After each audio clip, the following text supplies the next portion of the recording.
Okay, you are not going to believe this story. We're talking about a shocking reversal of fortune, where one of the most powerful prosecutors in the country, someone who literally took on a former president, now finds herself staring down the barrel of the law.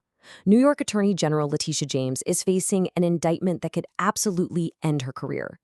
No one is above the law. Wow, that was her catchphrase, right? The phrase she built her entire public career on. It was a promise she made to everyone, a promise of equal justice. And now, and what has to be the most bitter twist of irony, that exact same standard is being turned right back around and applied to her.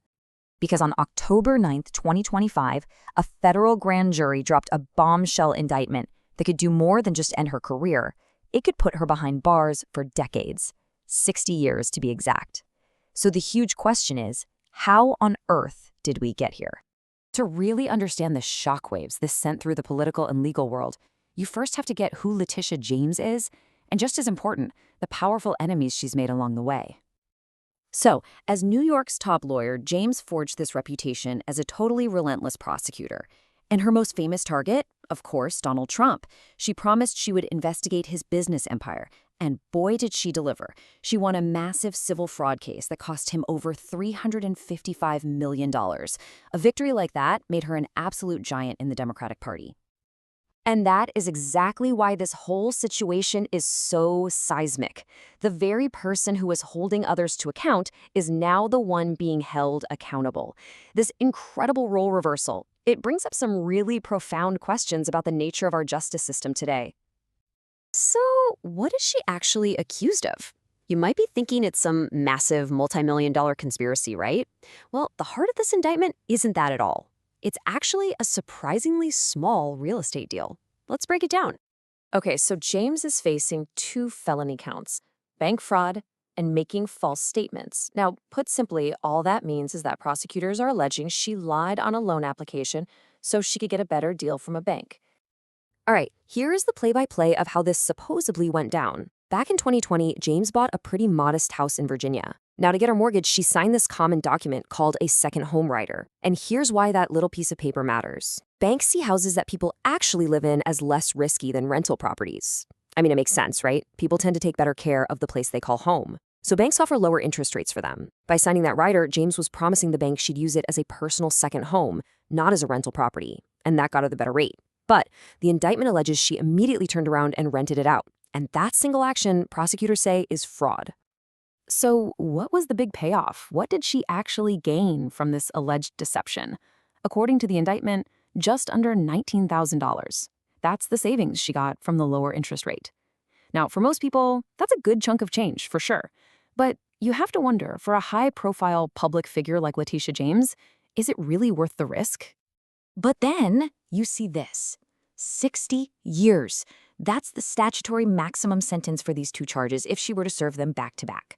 Now, look, that kind of maximum sentence is rarely ever handed down, but the staggering, mind-blowing difference between the alleged gain and the potential punishment, well, that's the core of what makes this case so incredibly explosive. And that brings us right to the central conflict here. Because as soon as this indictment dropped, 2 fiercely competing stories exploded onto the scene, basically splitting the country right down the middle.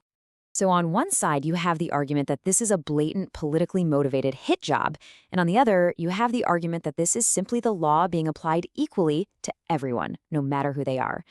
Let's take a closer look at the evidence for each side. Okay, so the people who support James, they are pointing to some very specific and frankly eyebrow-raising details.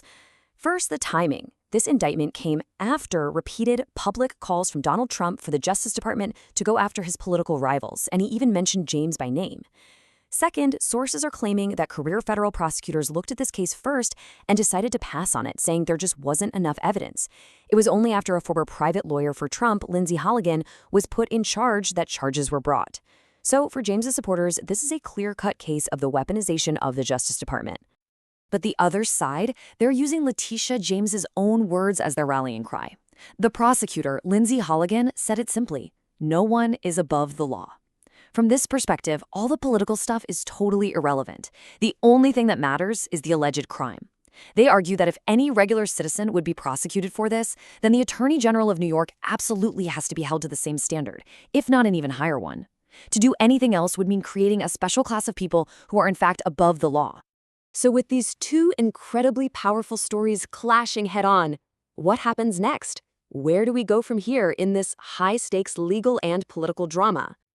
Well, the first and most important thing for all of us to remember is this fundamental principle of the American justice system. Despite the absolute firestorm of media coverage and political debate, Letitia James is, in the eyes of the law, innocent until a jury decides otherwise. Period. And you know what? We won't have to wait long for the next chapter in this saga. The very first hearing in her case is scheduled for October 24th. That's going to be the first major step in a legal battle that is guaranteed to be dramatic, divisive, and watched closely by the entire nation. So we're left with these two completely irreconcilable stories. Is this a courageous prosecutor being targeted in a political vendetta? Or is it a case of equal justice finally proving that no one, not even the people at the very top, is above the law? The answer will define not just the fate of one person, but maybe the public's trust in the entire system.